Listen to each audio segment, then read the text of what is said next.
Hey there, fellow adventurers. Welcome to Tryst with a Werewolf.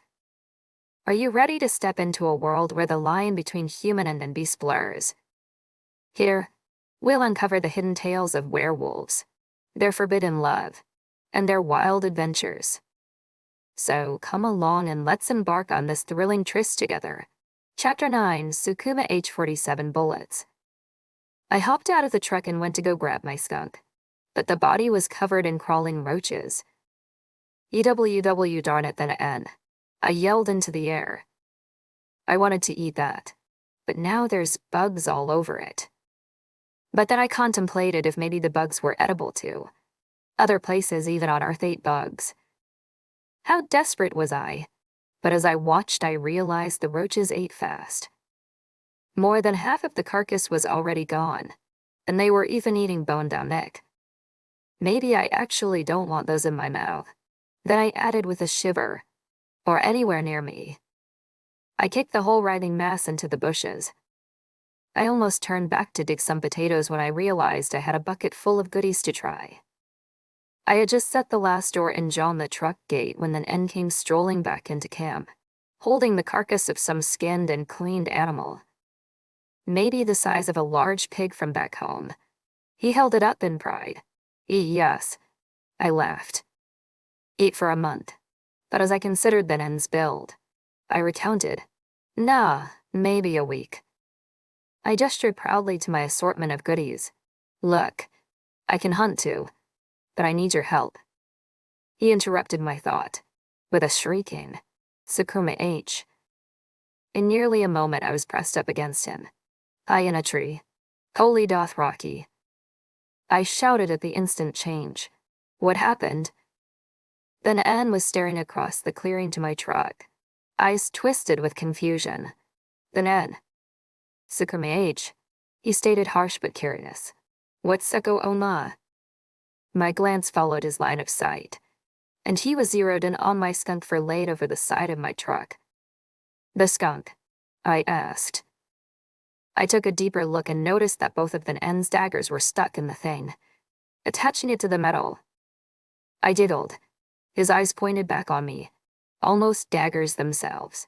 My giggle turned into a chuckle. The skunk. It's already dead. I skinned it. It's just a fur.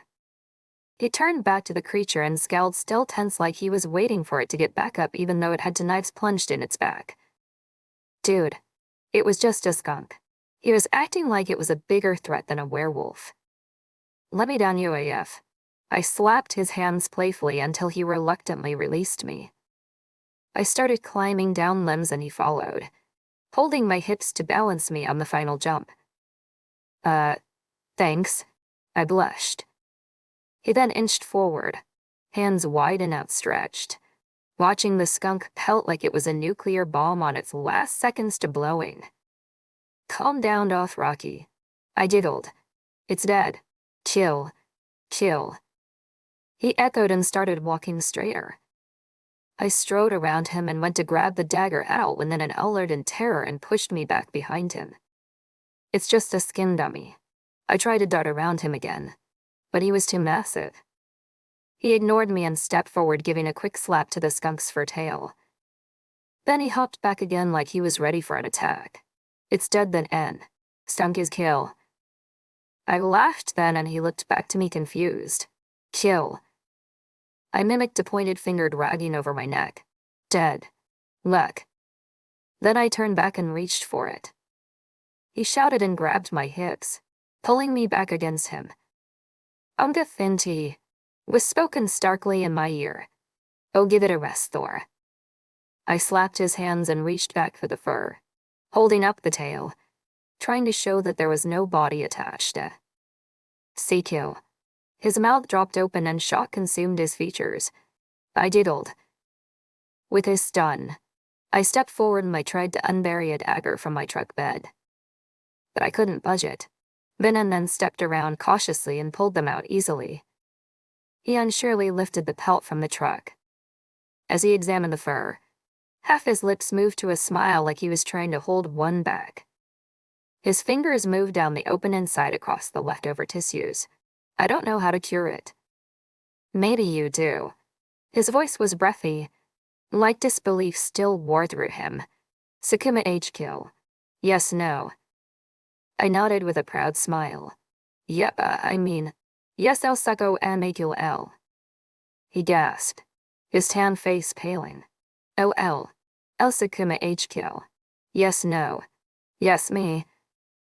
Don't be so surprised. I can take care of myself sometimes. I then pointed to his pork slab, now tossed carelessly in the back. Then N's kill. A point to myself. L's kill. He spoke with reverence as he continued his investigation into the skunk's face and fangs. Umbula kanjidai undefy. UNF phazy I hawelko. Pretty cool, right? On Earth we'd call them skunks. Although the viper fames are different. Earth skunk stinks so bad. Do these ones stink too? Mark Spidey. My fated mate. White splashed around me and my rose spun with the beat of the heavy techno music my DJ was playing. He looked up, picking out the only word he knew. I gazed to the ground. Never mind. No, Earth. After his prodding was sufficient, a soft hand touched at my shoulder. He smiled when I looked up. Yunoski kazi omuhal ngis eok wenzalei sikwama. Thanks. My lips pulled into a tight smile as he gazed approvingly at me. Is HKW Hahamada you too? He laughed and then placed the pelt back over the edge of the truck. He murmured words to himself. Oh, zefeze no manalisa yo. After another minute and nothing happened, I spoke up. So shall we eat then? What if my amazing gathering abilities are actually edible? I played Havana White over the veggies. He had looked through my pickings and scowled. Then his eyes went wide to the skunk fur. Ilkar. He bellowed. Matspai. My fated mate. White splashed around me and my wind spun with the beat of the heavy techno music the DJ was playing. I asked, suddenly confused. Ilkar. He pointed. Danger. Oh shoot. Right. I ran for the cabin, jumped up in. When he didn't follow for a minute, I peeked back out and he was tossing an orange out into the forest. Yo then N. What's up? I thought you meant werewolf or something. He froze and ears perked as he surveyed the area. Werewolf, no. Then what? Why did I have to run for the car? He looked back to my pickings and started tossing item after item into the forest hay. I ran out and grabbed his arm before he tossed a striped turnip. Eat, they can't all be bad. His eyes shot to mine and he glared. I'll no eat. I'll no kill. Then end kill. Then end no lie you cuddly L. Elcar. I'll no eat. I'll no eat. What do you mean? I'll no eat. I asked, bewildered. You just want me to sit back and wait for you to feed me. I flushed, angry. I don't need to wait for you. I'll just eat my own food. You jerk. I've got plenty of my own earth food. You go eat your stupid fancy pig steak. I hopped up in the back and opened a bin and grabbed a handful of the chicken feed pellets. I can eat for weeks on this. He watched curiously at my outburst, and I glared as I ate a mouthful of the crunchy bits in a full-on 2-year-old temper tantrum. And then I knew I had made a mistake. Marat Spidey. My fated mate. White splashed around me and the wind spun with the beat of the heavy techno music the DJ was playing. The FF. I knew it would be bad. But that was bad. Frickin' gross. Plastic bean taste that mushes straight down the crumbly paste in your mouth. My goal was to show that I could find food just fine. But this mouthful was not going down. Instead, I leaned over the side of the truck and spit out the mouthful. Dagging. I wanted to eat the stuff just to put the N in his stupid place that I could hunt, but I think it did one better. His expression widened as I spit the last bits out over the side and he leapt up beside me in one step. LL. Mouthy hurt. No mouthy hurt. He then pulled my sputtering body to his chest and panned down my head and back. I leaned into him, feeling his warmth. No hurt, he continued. After a few tender moments, my neck colored in embarrassment. Yeah, that was pretty dumb move. Sorry. I didn't think I'd be eating chicken food to try to prove a point again. He rubbed my back and cooed. No hurt. No hurt. I looked up from his chest and made a pathetic smile. Sorry. A fist circling my heart showed my sign.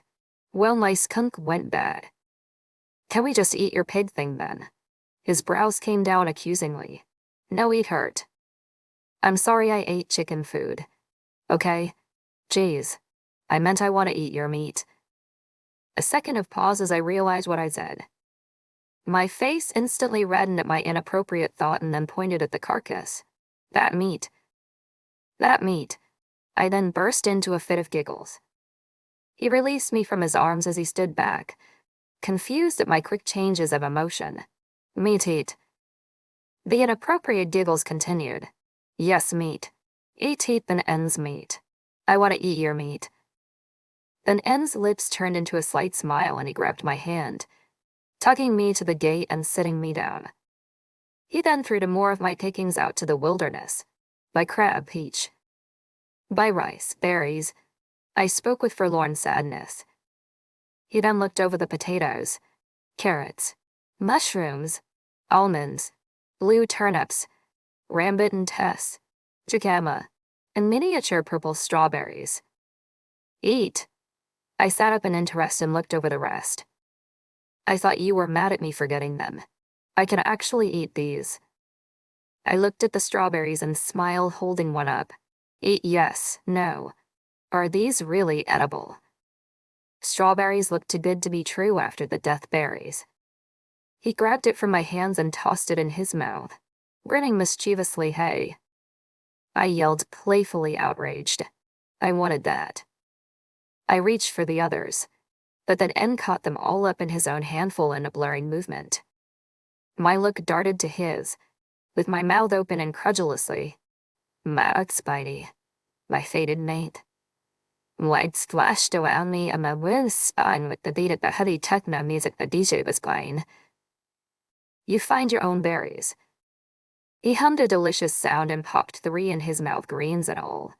Eyes on me. Rude. I yelled and he chuckled a deep, lovely sound. Jimmy. I swiped for his hand and he pulled it out of the way, eating another berry. I cried out, I'll eat. I'll eat. I'll eat.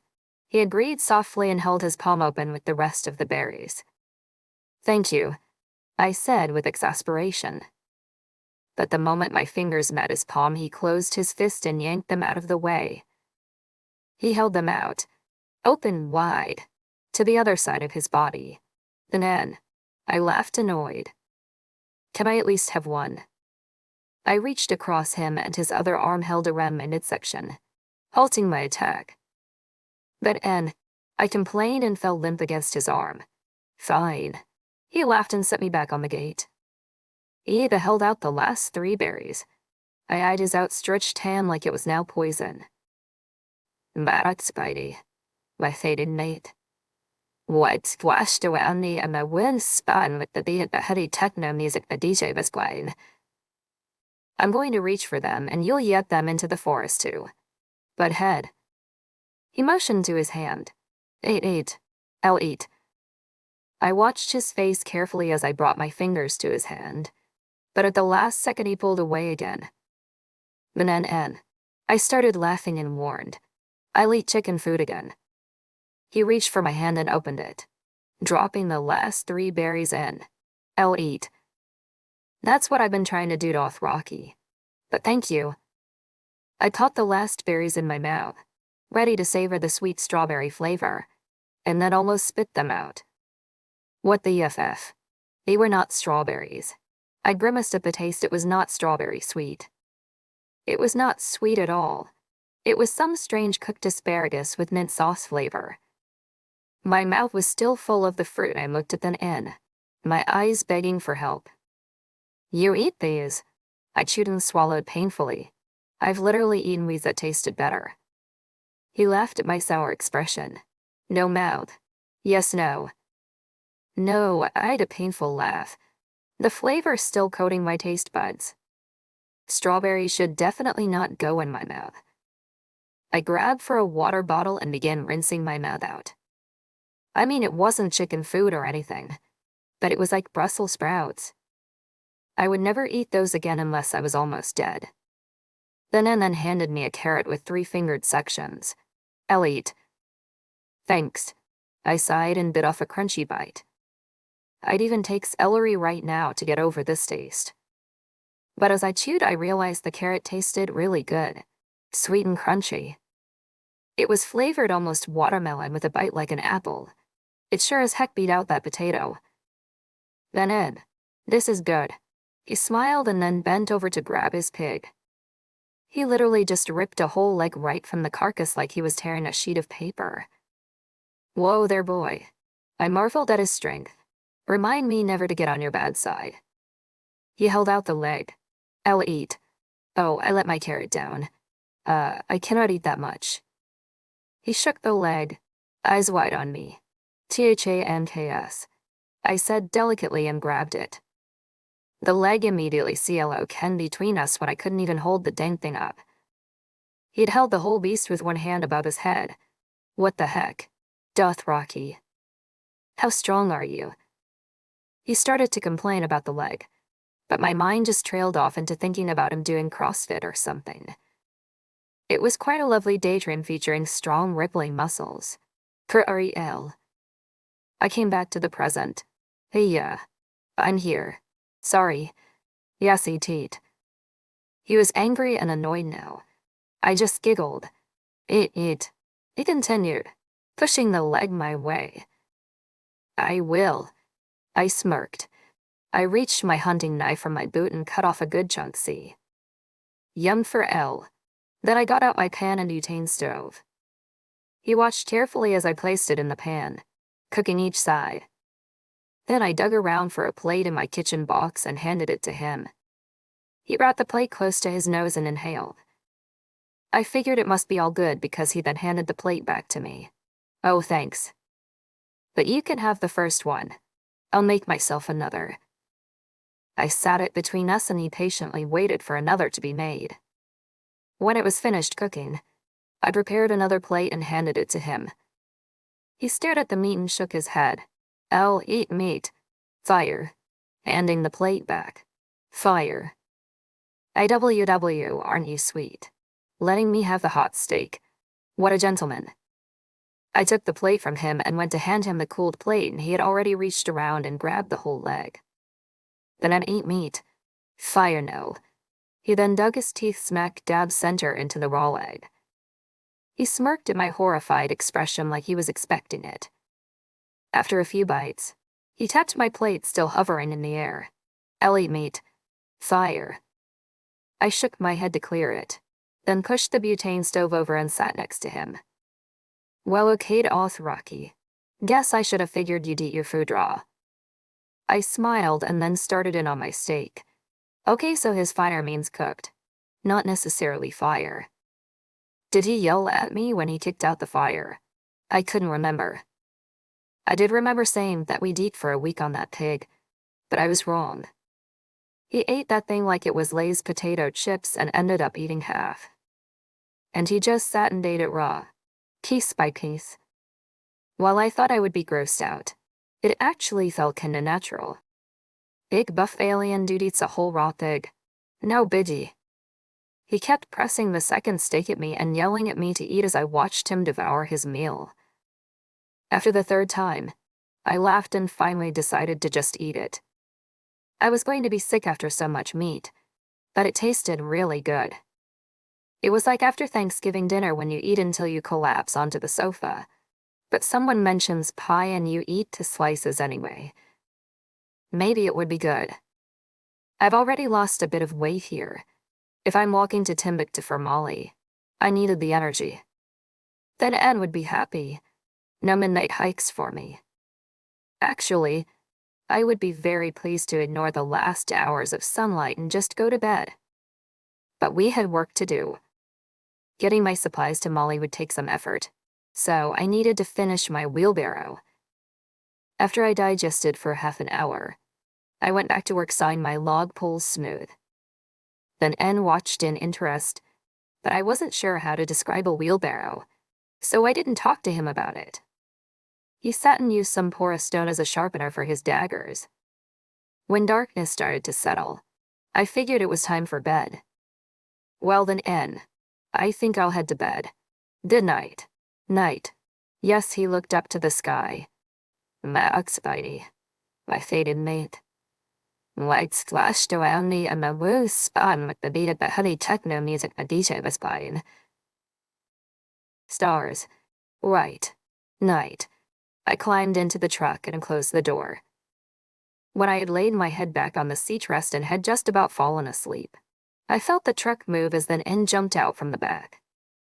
When it was a few minutes and I hadn't heard him return again, I sat back up and turned on my headlamp, searching the trees. I met yellowed, shining eyes, but no then N. The animal disappeared back into the bushes before I even had a chance to wonder what it was. A few minutes later, then N walked from the tree line, eyes on me. He nodded and then hopped in the back and laid down across the plastic flooring. I remembered how cold it was yesterday and grabbed the sleeping bag and took it to him. His eyes opened as my lamp was pointed at him, a question in his eyes, but no words on his lips. It gets cold. You can use the blanket.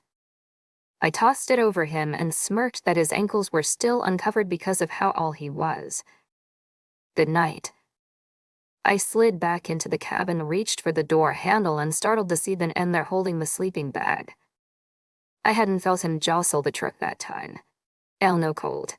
He wrapped the bag around me instead. You know cold too. I really needed to learn all he knew. Pulling the blanket top from me, I held it out. That and cold. Then N need blanket. He shook his head. Then N no cold. Then N hot. I couldn't disagree with that. A small giggle escaped. L cold. He tucked the blanket back at my shoulders. Okay. I leaned back on the headrest again. Thanks. Night then N. He gave a single nod and then closed the cab door, jumping again in the back. Chapter 10, Fire from Her Fingers, 47 Bullets. The next morning, as the rays began to shine in the cab, I sat up from across the seat and stretched. Was it the first time I slept through the night in this crazy place? I couldn't remember, but it felt good. I looked to my bare fingertips, even showed they were back to normal. The boils on my arms still looked sickly, and the pain was sneaking back, so I'd have to figure out where those liquid leaves were. Getting up and going through somewhat of a normal morning routine, I waited for the N to come back. He was probably out hunting eggs again. But I just ate another watermelon carrot, and as I sipped on a bottle of water, my nerves started to pick up. Our water supply was getting quite low. We need to make a trip to the lake today, and to be honest, the idea frightened me. It was like I was coming to associate the lake with bad luck, but I shouldn't. The Ndahuindazio. Ndeezawo. Forget it. The dragon was dead now. It shouldn't matter to go get water. We'd need it, and we'd need our supply to be as full as possible if we were traveling tomorrow. I wondered how long it would take us to get to Molly and Lisette. A single day. A week. I needed to remember to ask how long it would take. How would I even ask how long it would take? I gritted my teeth and started putting all the water containers available ready for a hike, and then planned for my next steps with the wheelbarrow. I'd need vining material to weave a basket, so I hooked the rifle over my shoulder and stepped into the woods. Staying within 50 yards of the truck, I wandered through the thickness and chopped down vines and bendable saplings as I came across them. Then N hollered from the direction on the truck, and before I even had the chance to open my mouth to call back, he came crashing through the brush and was in front of me. He tempered in relief before hardening again. He pointed the path, he just came tearing through. Car. I smirked and started walking that way. Oh, you big baby. I wasn't that far. Baby. Never mind. I turned back to him, walking backwards. Where'd you go anyway? Why can't I sneak off if you do? Did you bring some more eggs? He grabbed the load of sticks from my arms. It was barely more than a handful for him. When we stepped into the clearing, he dropped the sticks unceremoniously near where I had the fire and then got an excited look in his eye. He then full-on grabbed my waist and lifted me clear to the side of the truck like I was a toddler. My hands leapt to his arms to steady myself. Wow, Spidey, my fated mate. Lights flashed around me and my wounds spun with the beat of the heavy techno music the DJ was playing. What's going on? I was nearly as tall as him from sitting there, and I could look at him face to face. It made me smile. His eyes sparkled with a joyful glint, and I noticed there were some gold flecking within the brow I'd never noticed before. Hey, what? I pressed my lips together in a bashful moistening line. His hand softly touched over my face, caressing my cheek tenderly, and it warmed my stomach. My breath stopped at the sweet hold. Was he going to kiss me? Did I want him to kiss me? Of course not, I think. But instead he reached into his side pouch and brought out a flower. It was like a wide lily, colored a rich indigo with bright yellow glistening stamens. He held it out to me. My lips parted in a silent gasp at the beautiful blossom. A full grin spread to my face as I looked to meet his eyes. Then, I said with a purr. Did you get me a present? LL. He placed it in my hands. Nose. Thank you, I said with a loving air. I brought it to my nose and inhaled. It was a stunning scent that engulfed me. It was like springtime, somewhere near a crystal clear brook. It's beautiful. LL. He then dug back into his hip sack and brought out a long rectangular fabric pouch, filled with some kind of plant cotton. He placed it in my other hand. I looked in the pouch and squeezed it. Some kind of Barbie sleeping bag. A kitten's pillow. It's lovely. I glanced with a smile to Nanen. What is it? Kyriad. Nanen spoke confidently and happily. Kyriad. Ah yes. Kyriad. Kyriad. He looked so proud of himself. I couldn't help but grin. Yeah. This'll be great. Kyriad. But then my face started to fall from my smile. I looked down to the mass. This would be great for a he couldn't mean. Oh my gosh. The Ned. I yelled at him, in an embarrassed smiling outburst. Then I giggled. You didn't give me a sanitary pad as a gift, did you? I felt bad for the women of this planet if period care was a suitable gift. Max Spidey, my fated mate. Lights flashed around me and my wheels spun with the beat of the heavy techno music the DJ was playing. Period. He beamed. My face was probably as red as that'll of cotton could be after a use. Oh my gosh. It was Molly. Seriously, then N. I'm going to have a chat with this Molly about what she's been teaching you. All those swears and now period. She has no shame. I laughed as he still stood smiling so innocently. Okay, but keep the flowers next time. Maybe chocolate. You don't need to give tampons as gifts. I stared again at the bundle but nodded approvingly. I had to admit, in this land it was probably a really good attempt at a pad. Luckily though, I had my emergency cup, so I wouldn't have to use it. But then new thoughts struck. I hope he doesn't expect to see it after or something. I didn't know how women on his planet handled menstruation. Maybe it was normal to chat up used pads with the men like the weather. EWW, but a new thought halted me. Wait. Hold up there, Dothraki. I realized there was a familiar slight pain starting in my lower back. WTF, I was starting today. How the hell did he know that? I hopped off the side of the truck and started digging through boxes. Where'd you go? You little jerk. I told the pink feminine container, finally finding it in with a bunch of other things from my purse at the bottom of the emergency box. The Nana looked me over and was watching my search interested. Oh, I held out the bundle of fabric he gave. I'm just going to go put this on. Stay here. I commanded harshly, as soon as I stepped over the wired fencing. He was at my side, though. I bent in shame. Please, then N. I'm not like Molly. This is a private issue. Go away, car. I pointed back to the truck and he frowned but stepped back. Thank you. I started stomping through to my restroom hiding spot. On the way back, I wasn't sure what to do with the make-shift pad because it really was a sweet gesture of him and I didn't want to hurt his feelings. So I tucked it in the small of my back to hide it for a moment. Walking back into camp, that N's eyes met mine from where he sat at the open gate, and I gave it a delicate smile. Then I quickly stepped to the cab into the glove box to never be seen again. When I popped out of the cab, I went up to him and grabbed the flower from where I had dropped it in my hurry to empty boxes. I placed it over my ear and smiled to him. Thank you for my presents. I showed him with a flat hand touching my chin and then away. I didn't know if his culture hugged, that I wrapped my arms around his neck and squeezed. Only one hand of his placed at my back in reciprocation, but when I pulled away he was staring off to the trees, a full beam across his face. I ate one of those cool carrots, but do you need to eat? I pointed to the other bin where his leftover pig was. Eat, yes. He reached for the bin and grabbed his roast. He held it out, an offering with a smirking grin. No, I laughed, holding my hands up. That thinking of worms or diseases or something. I'll cook my meat. I grabbed a rambutan and sat back to eat it. I peeled away the sharp skin to expose the white creamy fruit inside. He laughed in dash glances, smiling at the flower every so often. I may have even winked once.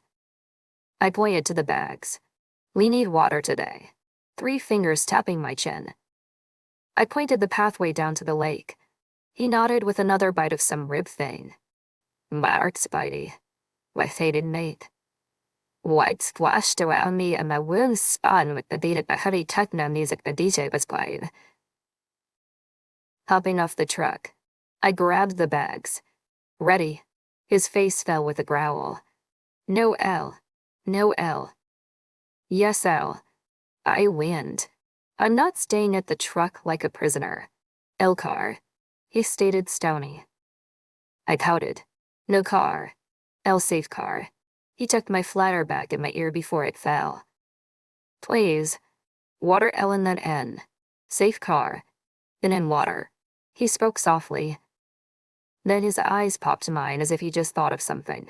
No safe. Werewolf. Werewolf. I screamed and then quieted. Water werewolf. I guess it made sense. There were probably lots of predators hanging out at the local watering hole ready for their munchies. That's where I first saw the grayblers of the saber-tooth even. It made me shudder to think how often Gia and I hung randomly avoided them. A single nod. I groaned and dropped the bags like a huffing toddler. Fine. No water L. Car L.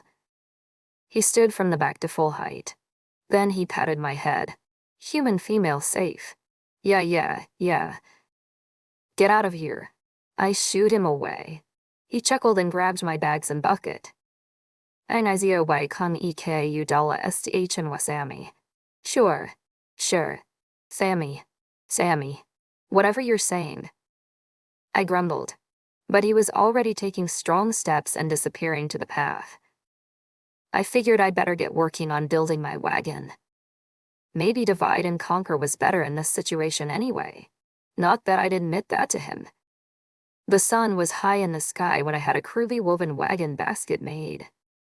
I stopped for lunch and gnawed on a potato when I heard grunting coming from the tree line.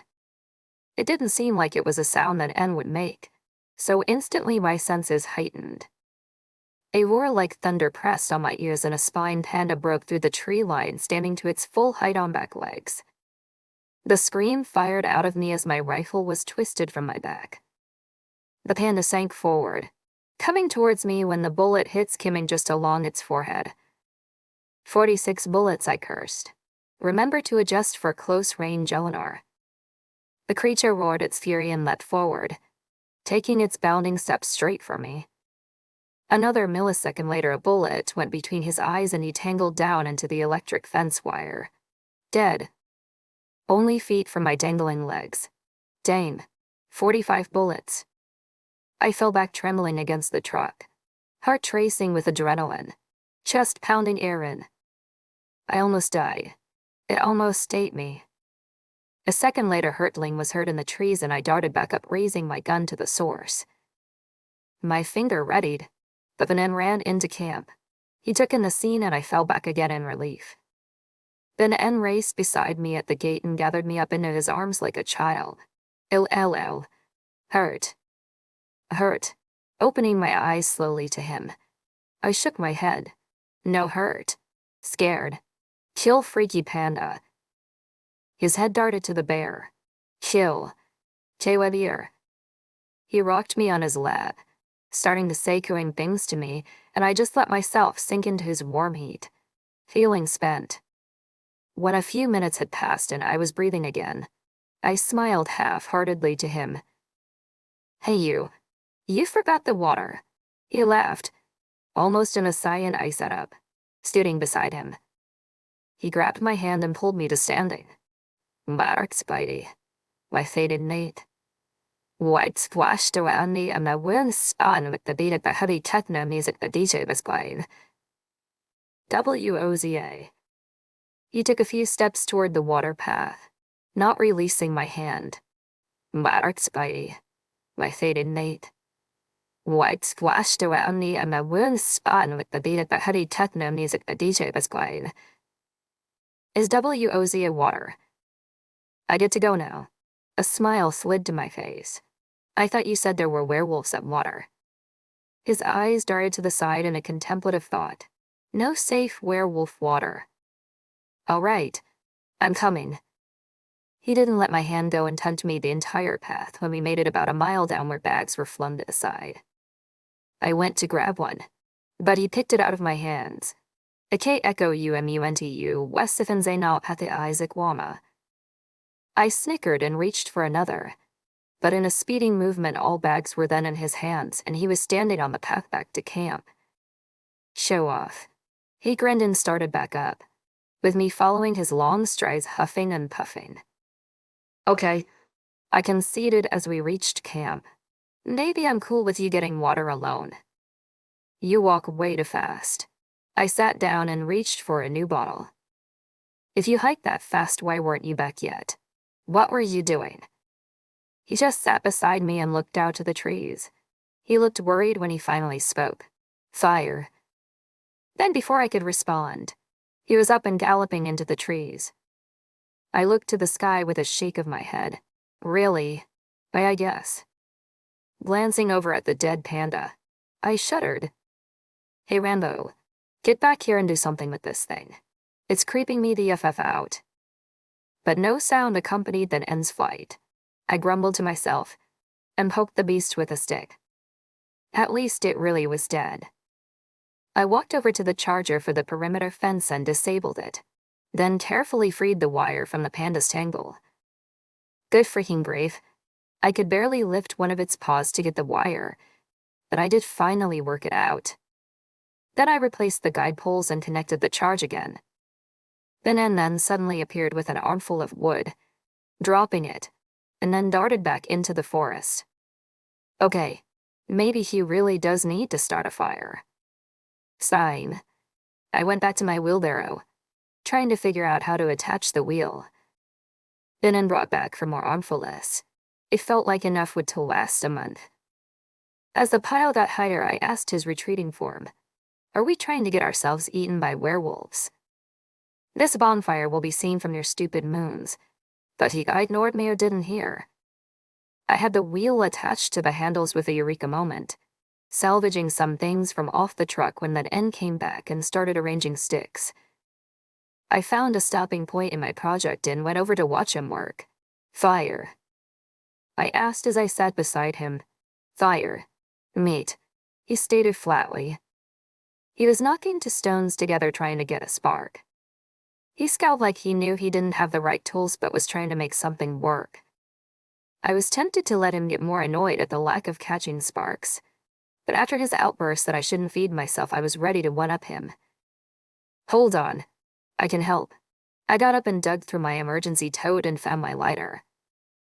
I actually had a good deal of flint and steel and matches, but I was ready to impress.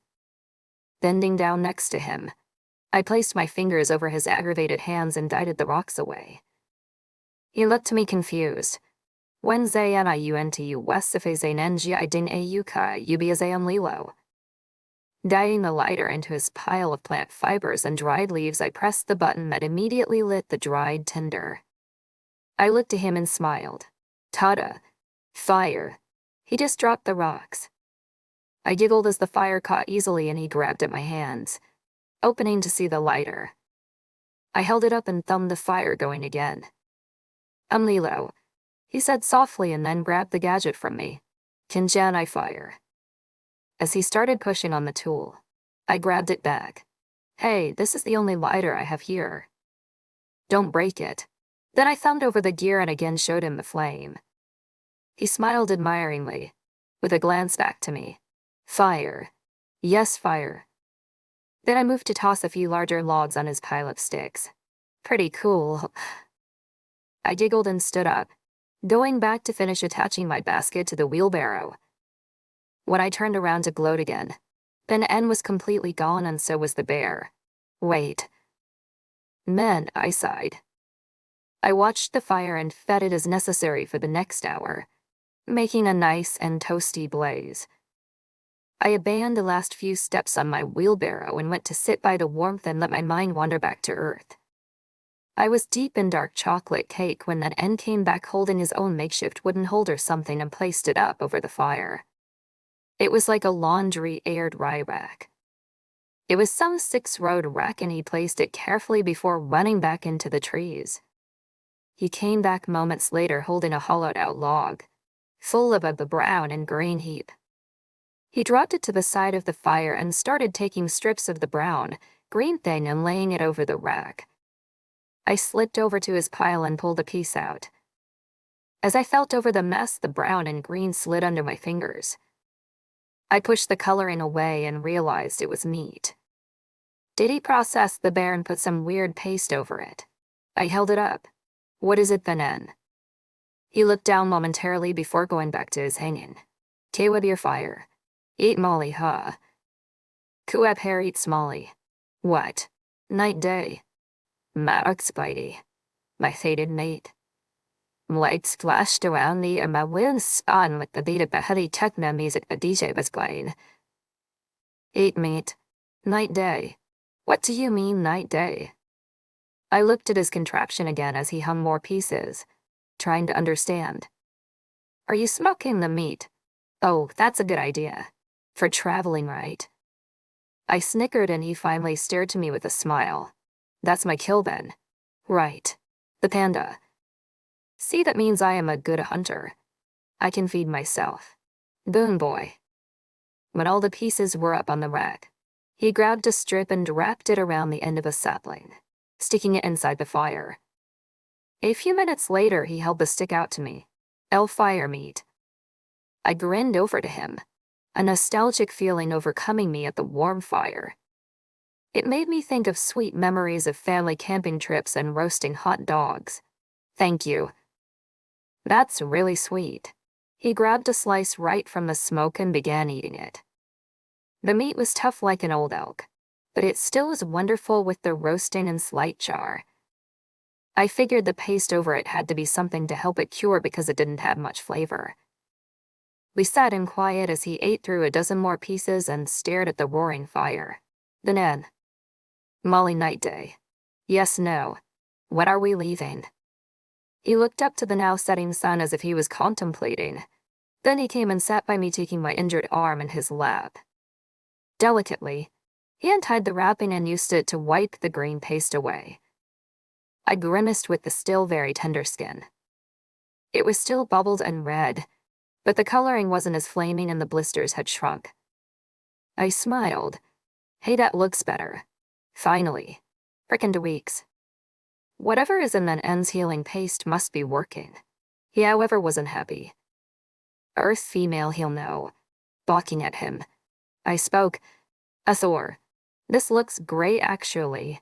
He'll yes. He'll know. He countered and started unwrapping his own bandage. As he wiped the paste clear away, my jaw opened in surprise. He was nearly completely healed. Fresh pink skin stared back at me. No hint of canals of gore. It had been what? 3 days. 3 freaking days. He was a medical miracle. I mean, I saw the mini cuts heal, but this thing should have killed him. He patted his side, angry with me. Then and heal. Yes, I'll heal. No. He pushed the paste back over my wound and wrapped it up with a scowl. Molly, night day, night day. Then N. I cried. Arm, not leg. Walk fine. Molly, walk night day. My fingers his legs, signing, walking away. He scowled. Molly, night day, night day. I scowled right back. Night day. Tomorrow. He growled and turned away from me. That's what I thought, big guy. I smirked and then got up to finish the last of my wheelbarrow. If he wasn't going to show me where to go, I'd just start packing and walk. He'd have to follow, or carry me back. And at the thought, my head tilted. Maybe I'd be okay with either possibility. A snicker fell from under my breath. Then N watched the fire and kept it smoking well. I finally attached the last bit of the wicker basket and took it for a test run. Then N. I called out in glee. Look, I made a wheelbarrow. He stood and wandered over to me, watching as I maneuvered the contraption around the clearing. He did not look impressed. AWW, come on. I complained. This is cool. Look. I hefted the tote box full of heavy chicken feed and scavenged food and dropped it into the basket. Then I lifted the whole thing with ease and wheeled it around. See, Carrie. Easy L. He examined me in the wheelbarrow. Then he grabbed the tote box out with one hand like it was empty. My jaw opened. Freak, Thor. I get you're strong, but one-handed. I have to carry just one of those chicken feed bags on my shoulder. Shoulder. Head. Shoulder. Knees. Toes. I groaned and laughed at the only word he understood. Yes, shoulder. And you could carry it with your little toe. I get it. You looked confused. I felt needed. 2 days of work and I already had a pack mule. All right. You know what? I'm going to bed. I can't handle your muscles anymore. I grabbed a water bottle and swished some around my mouth and then went through my slight night routine. Night that N. I waved before heading into the cab. He gave a graceful nod. I wrapped up in my sleeping bag and laid across the seat, a pile of Gia's rags as a pillow again. Unaware of how long I had been asleep, I jumped awake to the sound of the truck door being opened, my hand already reaching for my rifle. Then N. He tapped himself, and when I noticed him, I breathed in again. What are you? Is all I got out of my sleepy mouth before I realized it was raining the heavy drops again and he was scooting in. Oh yeah, it's raining. You can come in. I sat up and noticed he was slightly wet, but not as soaked as he should be with how hard it was raining. You okay? Cold. But then a wave of freeze broke over me. Oh wow, it's cold. I spoke as if I didn't realize that I was shivering the whole time. The adrenaline of thinking a monster was coming in to eat me must have covered it. He situated himself in the cab, his massive frame making it hard for him to fully maneuver. Then he held his arms out, invitingly. Cold. I hesitated, watching over his arms, but was actually kind of tempted. I knew how warm his skin felt.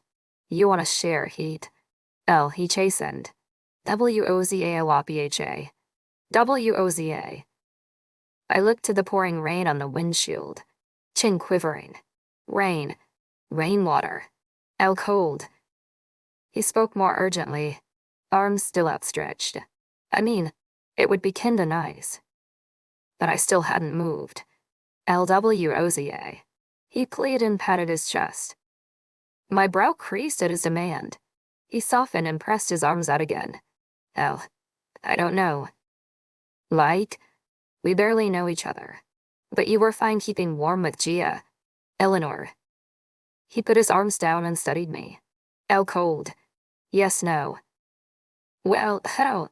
"Why, yes," I said delicately, a bit of a chilly tremble through my word. Then, "L safe. Cold." I swallowed noisily and looked around the cab like it was the answer. "You sure?" "L. WOZIF. His words, a soft imploring no, and GIYSALA. Pressing my lips together in a moistening line, I nodded. "Okay, if you're sure." I unzipped the sleeping bag and scooted over to him nervously. He smiled a half grin and twisted diagonal in the seat. I widened the sleeping bag over Russ and slid up against him. When his arms came around me and tightened me to his chest, it was like a switch was flipped. "Oh my gosh, you feel so good." I then buried myself into his warmth, causing aching in my frozen fingers as I clung into him. My forehead and nose pressed into his chin, tucking my cold against him. A gentle sigh slipped through his chest under me, and he pulled the sleeping bag up to my shoulders around us. Then his arms wrapped back strong around me, and his head leaned away against the rear glass. When the heat was finally starting to seep into me, my breathing evened out and it didn't take very much longer to fully fall asleep, cradled in an alien's arms. Chapter 11, Learning to Communicate. 45 bullets. Waking up felt lovely. I was nice and toasty cuddled up in my bed, my dog rubbing his nose sweetly over my hand. "Narrate, Spidey, my fated mate." White splashed around me and the wind spun with the beat of the heavy techno music the DJ was playing.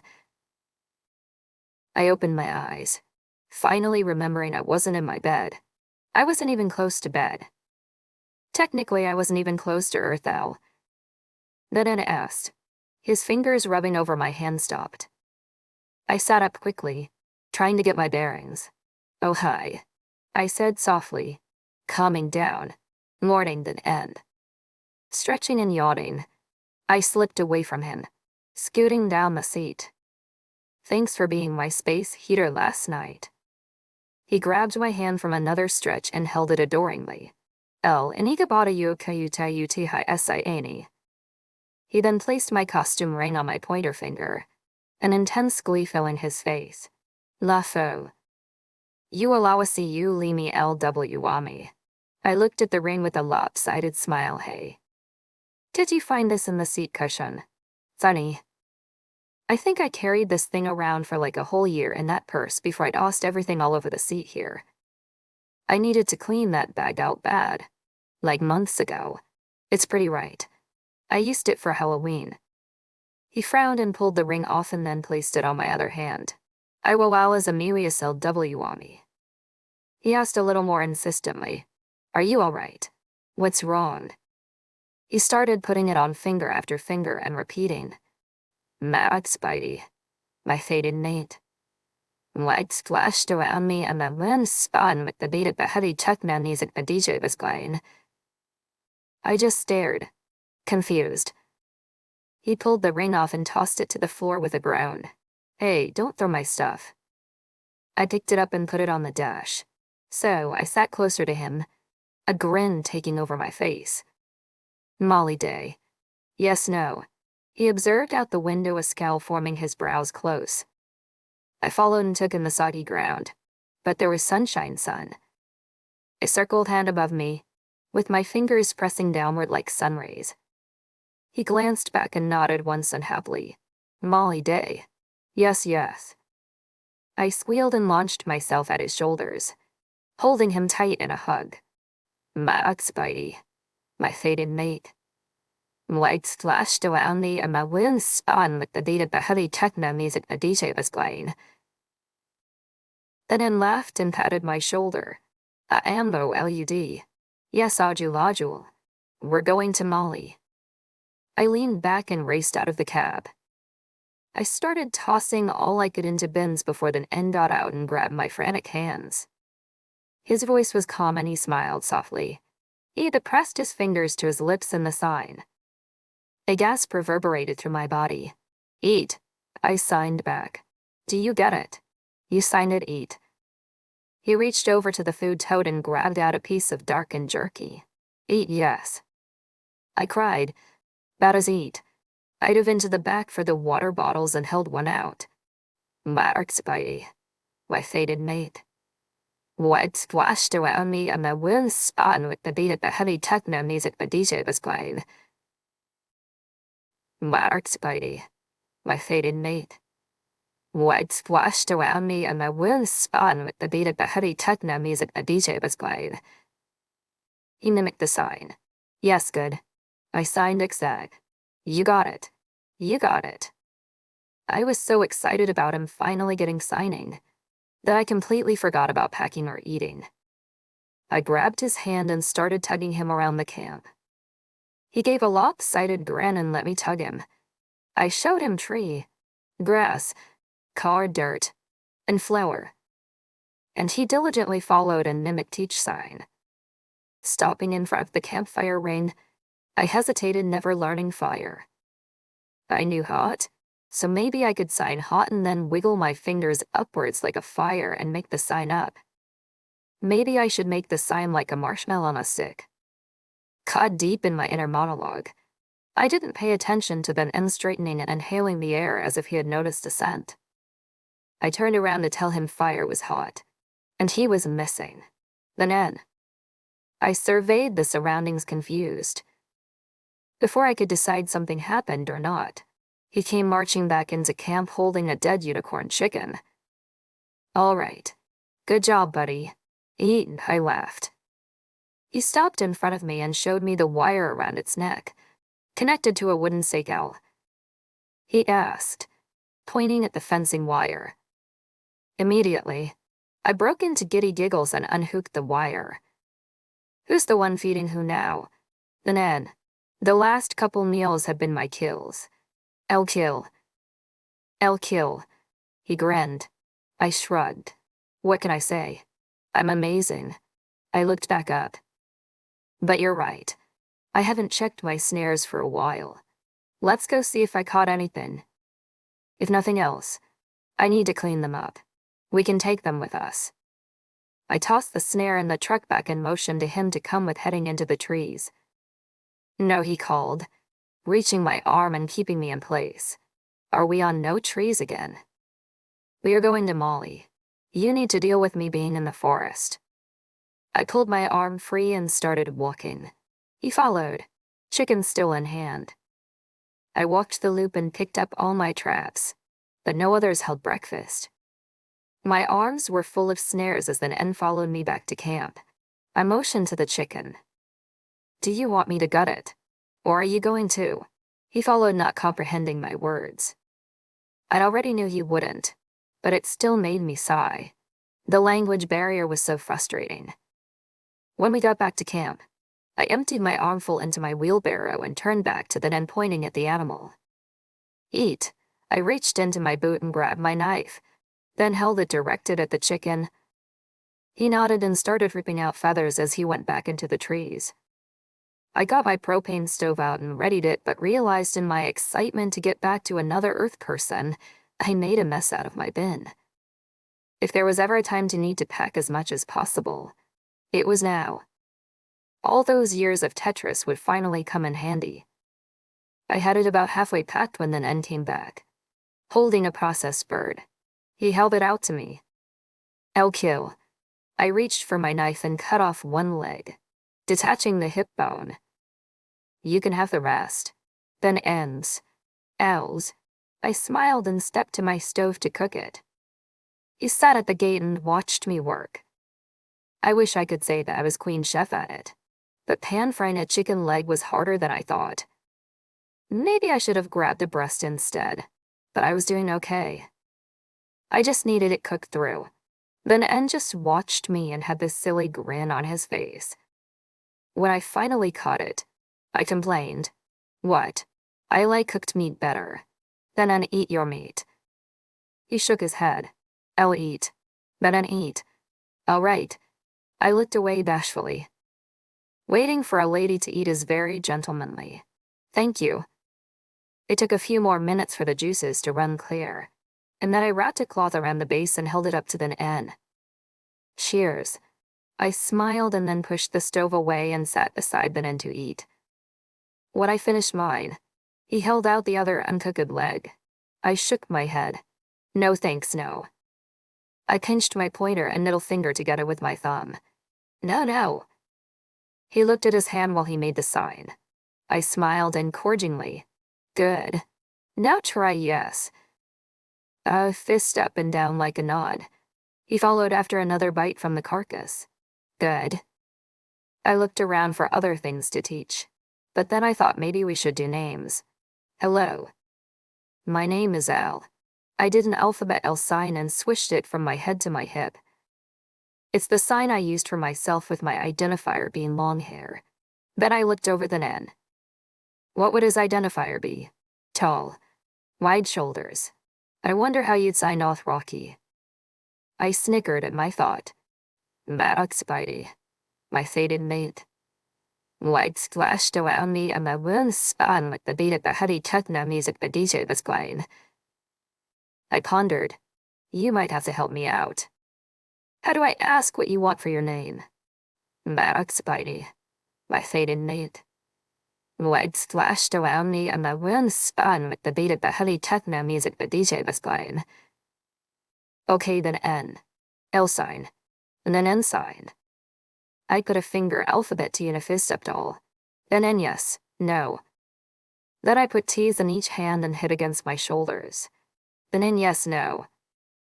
I put a T against my temple like for the sign for man. Then N yes, no. I paused as he watched me. Any of those nice. I repeated the ideas. He nodded and put his fist at his head. Then N. I grinned wide. I'm pleased to meet you. Then N. He returned the grin. L yep. That's me L. While he finished the rest of the chicken, I kept packing things in the emergency bin. Then N rinsed his hands and then came to help me pack the second bin. Right now it was full of food and after all the extra veggies were scattered around, he pulled out the 2 bags of chicken feed and threw them into the trees. Wait, we have used those. I yelled incredulous. He glared at me. No, I'll eat. I softened and giggled. Yeah, I kinda learned my lesson on that. But it was good for the traps. I hopped out of the back and held up one of Snare's. He did not look amused. I tossed the snare back and headed back into the bed. All right. We can use entrails or something, I'm sure. But you remember what you did if I can't catch any more chicken unicorns. We started terracing all the new jerky into the bin with the veggies. The tools that had been in that bin, I ended up putting in my wheelbarrow. There was extra room in the food bin, so we scavenged all the potatoes and carrots we could to fill it. As I pulled the fence down, leaving started to get real. I began getting a little nervous. The truck had been my home for nearly 2 weeks. It had started to feel like my safety, and now we'd be out in the open. It was quite daunting to think of sleeping out in the open after having a good space to close out everything from roaches to werewolves at night.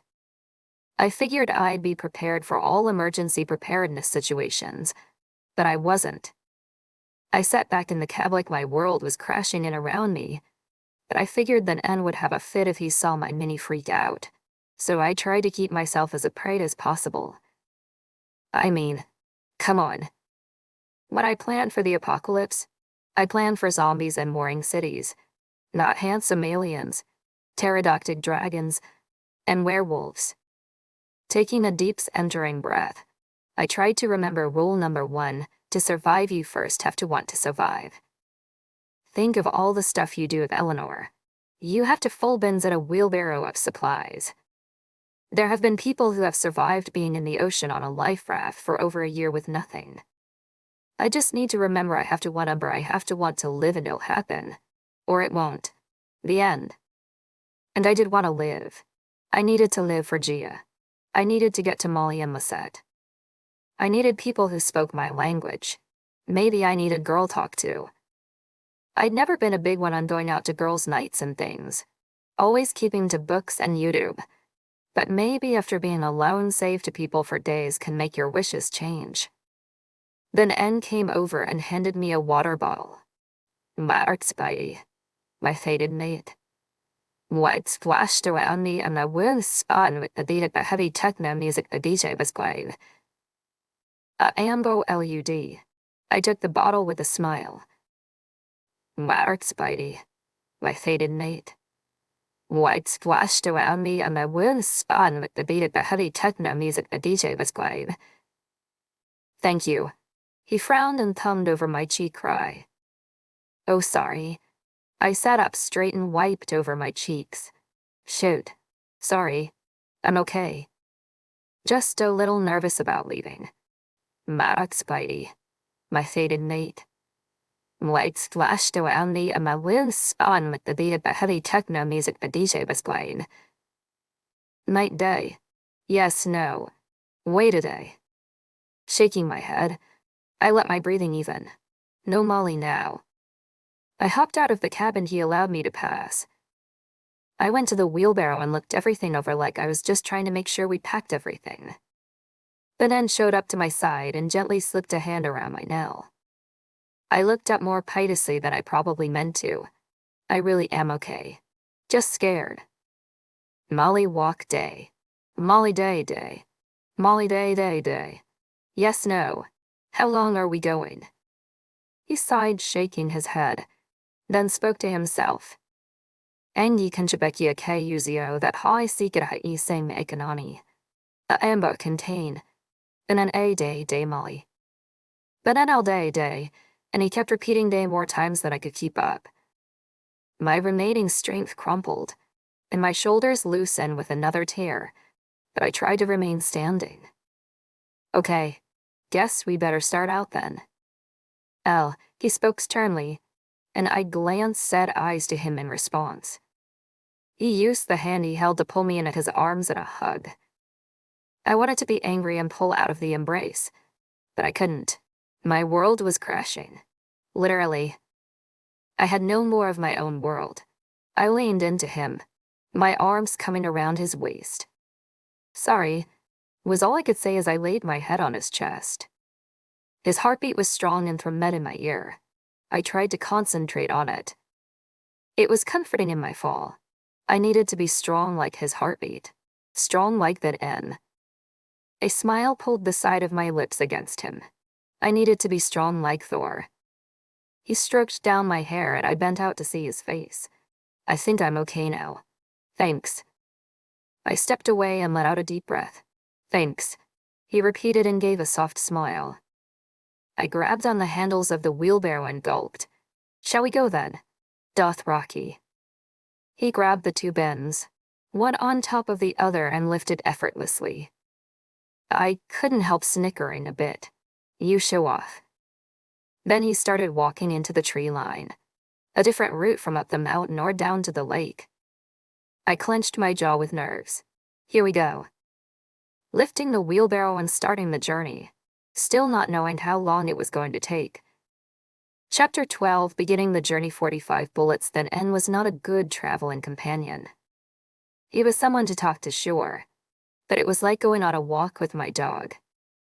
I could talk to him all I wanted, but there really wasn't any conversation. He could speak back at me, but he only knew a few simple words. Maybe I should teach him sit and stay and all those commands. My own little trained head alien. A lot of the time I just felt like I was talking to myself. After a while, I started telling him the story of Harry Potter just so there wasn't silence. It was actually kind of fun to reread my favorite book, so to speak. Late into the afternoon, we hit a stream with clear crystal waters. I put the wheelbarrow down and secretly patted myself on the back. It was working out pretty well. Sure, then N had to carry the wheelbarrow up the steep mountainsides for me whenever we hit one, but on all the flat areas, I rocked it. I pointed to the water. Mark Spidey, my faded mate. White splashed around me and the wind spun with the beat of the heavy techno music the DJ was playing. Good. Yes, no. He looked cautiously in the water and surrounding bank and then stepped to me. Is it okay then? His hands came down on my shoulders and pushed down. What oth Rocky? What do you want? I asked, confused. He kept pushing until I crumpled under the weight, and he kept going until I was sitting in the grass. Okay, I'm sitting. Are you done yet? Then pointed at me and strode off into a thick patch of trees. I didn't know where he was going, but figured I'd thoroughly enjoy the time off my feet. I laid back in the grass and grimaced, realizing all the walking was catching up with me in that time of the month. My back was aching with cramps. I held my arm out and picked at the inside of my bicep where the birth control rod was implanted just under the skin. I flicked it indignantly. Start working, you. You're supposed to keep cramps away. Standing up, I dug through the wheelbarrow until I found my purse and the small bottle of ibuprofen. I inwardly cursed that I took out my better meds a few weeks ago. They would work so much better for me right now, but ibuprofen was better than nothing. I felt like that's all I've been saying the whole time on this darn planet. Better than nothing. I downed the pill with some water and then came back through the same patch he left. Water, yes. Water, yes. Water, good. I reiterated and sat at the bank with the water bottle in my hand. I studied his reaction as I put it down in the stream, but he just nodded. The stream felt so good after the long hike. Cool water running over my fingers was heavenly. Then N filled all the extra containers we had. I had my own fill from my filter straw, and then placed bare feet down in. Toes water. He laughed. I flipped my feet around. Yes, toes water. And then I flicked some water playfully up at him. Now water than N. L, he cautioned, a teasing gleam in his eye. Wasn't me. I turned to look behind and then shrugged. A slight grin formed on my lips. He crouched down and splashed a handful up me. My hands shot out to guard myself, and I laughed at the cold now dotting my clothes. Darn it, Thor. I laughed and went to kick some more water, but he caught my ankle and held it in place. Ngi kufa kaimanzini. He smirked and then tugged on my ankle, making me move forward a few inches toward the bank. Then N. I shrieked, steadying myself. Don't you dare. I laughed and tried to dig my hands into the soil. He chuckled and released me, then stood and grabbed a few pieces of jerky. He then sat next to me and dipped his feet into, holding a slice out for me. I took it and started gnawing as we watched the water flow over our feet. After finishing my slice, I stood and grabbed all of Gia's scrubs, now made into fabric strips, and my second outfit, including the ones to small pants, and washed them out in the stream. Then I gave myself a quick basic clothes on sponge bath. It wasn't too cold to just jump in for a full bath, but then Anne was already surveying my every move. Taking my clothes off didn't sound like a smart idea. I wrung out the clean clothes the best I could and draped them over the side of my wheelbarrow. Marok Spidey, my fated mate. Lights splashed around me and my wheels spun with the beat of the heavy techno music the DJ was playing. He nodded and stood from the bank, going to gather up the bins. We walked, and walked, and walked. I had gotten almost through with relaying the first Potter book when I just couldn't talk anymore. The cramps were catching up and I was having trouble moving through the pain. Stupid ibuprofen, I grumbled under my breath. Then N had been watching me carefully the last hour. He knew something was up, but it wasn't until then he said anything. L hurt. I sighed and shook my head, but my forehead was dotted with perspiration. L no hurt. My words were labored. He stopped and put his load down, grabbing at my arm to halt my movements too. L hurt, yes. I sighed and looked out in front of us. Stupid Molly. This was so embarrassing. L hurt, yes. Little. I pinched my fingers together to show just a bit. L stupid Molly. L, period hurt. But it's okay. I can still walk. No hurt, L. His brow furrowed, hand still around my arm. He pointed to a log. I followed and stared longingly at a chance to sit down. I can't. No, that N. No, I'll sit. If I sit down, I'll never make it back up. I looked at the sky, the sun getting low. Night soon. We need to find a shelter or something. Oh yes. He pointed again. Brooding, I just pulled away from him and started walking again. He was clearly not convinced I should still be walking, but picked up his boxes and followed. And we walked. My breaths were strong pants.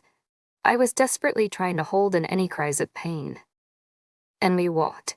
My eyes dotted with tears. And we walked. It was close to sunset, so I pushed myself. It wouldn't be too long before we would stop and make camp. I could do it. Just a little further. But we kept walking until I unintentionally forced us to stop and make camp. Mid-step I blacked out and collapsed into oblivion. I gasped in a frantic attempt not to drown as cool water was tossed over my face. LL. I was cradled in Nan's arms and he leaned back against a large tree with a relieved expression. After a few moments, he sat up staring me straight in the face, monologuing something angrily in his language.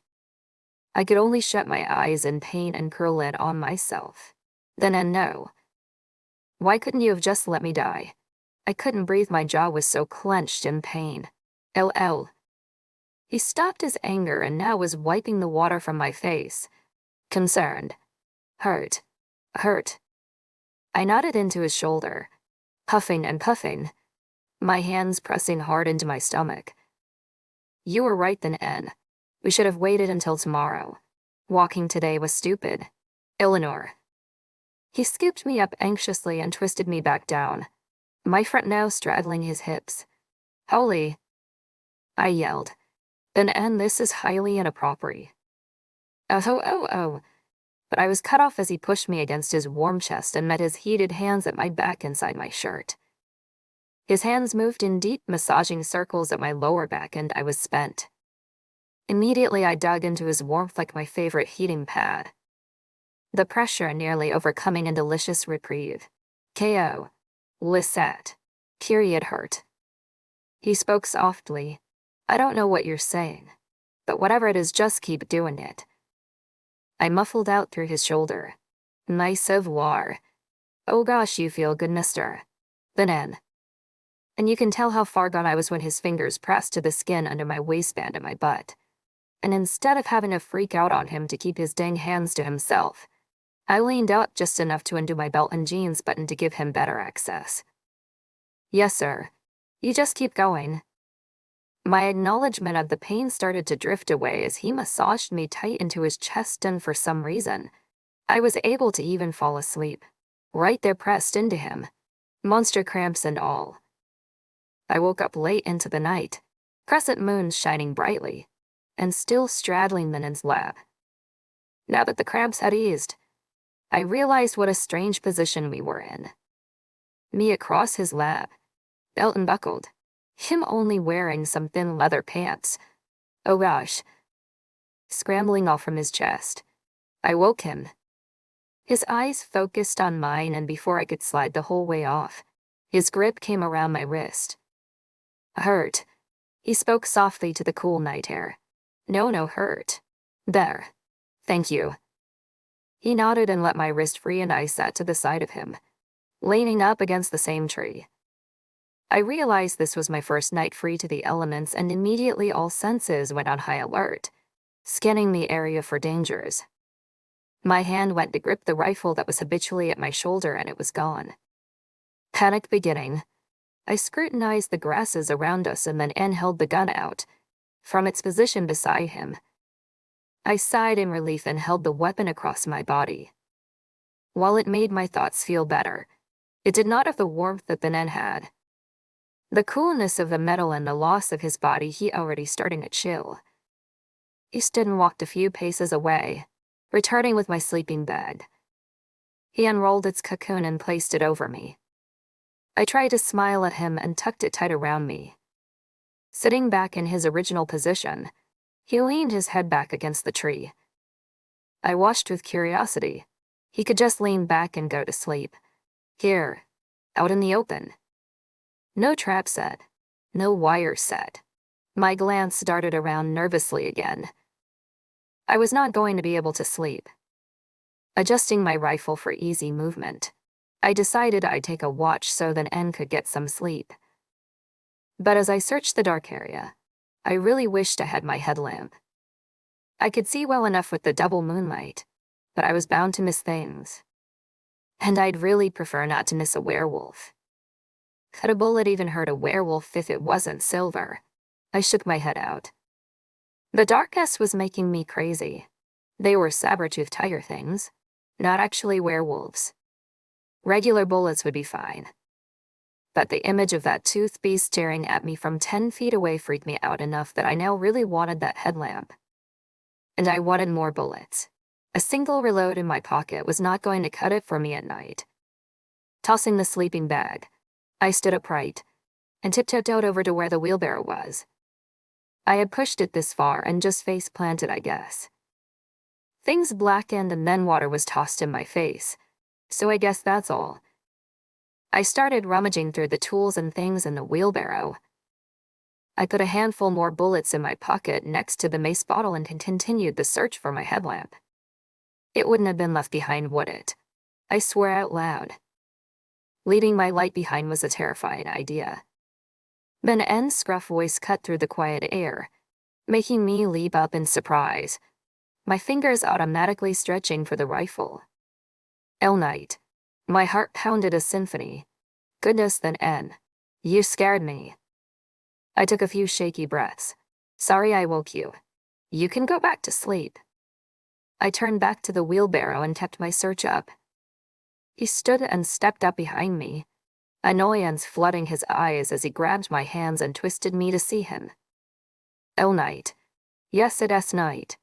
That's why I need the headlight. I can't see. Night no see. Night, he said stronger and started tugging me. Making a whining sound, I allowed the pull and followed him back to the tree. He sat and held his arms out, inviting me back to his warmth that I was too embarrassed about earlier. No thanks. He put his arms down with a nod and then laid his head back against the tree. When I hadn't moved for a full minute, he opened his eyes back to me and patted the space next to him. Knight. Sign. I sat back down against the tree. I guess I could try, but I keep feeling like some boogeyman is going to jump out at me. He scooted the sleeping bag up to my shoulders and then went back to relaxing. I did not relax. Darned Othrocky is probably used to sleeping under the stars. No werewolf is going to jump on his giant of a being, but here I was some teensy tiny bunny. I was dessert tied up with a bow for any passing nocturnal creature. Nope, I would not be sleeping. My eyes stayed bolted open, rushing to any potential movement. Lalawina and to MBA Zane, AAHL and Yayo. He then grabbed the gun from my hands and placed it lying beside us. Knight. I tossed my hands up in surrender. I can't. Growling, he grabbed my hips and lifted me, placing me sitting on his lap, my feet out sideways towards the rifle. Night. Then N. I hesitated. I don't think I should be. Lala. He pulled me back against his warm chest and started rubbing my back again. This time in comforting circles. Oleo kales I hill Sammy. And I stayed put. Don't stay put. Eleanor. Why was I staying put? Was I starved for human affection? Why did I keep allowing these advances? Maybe I was just too tired and frightened in this silly planet. I needed to feel cared for. Maybe I was getting some kind of absurd hero complex. Was it still Stockholm Syndrome if you weren't technically kidnapped? Maybe I just liked being warm. Whatever helped me survive the night. Right. As he kept stroking and speaking his lulling words, I laid my head to his shoulder. And after a few minutes I was able to fully relax into him and close my eyes. It took some time, but I was able to eventually fall back asleep. Thanks a bunch for joining me on this tryst with a werewolf. I hope you had an amazing time exploring this mysterious world with me. Make sure to subscribe, leave your comments and likes, and I'll see you in the next tryst. Bye for now.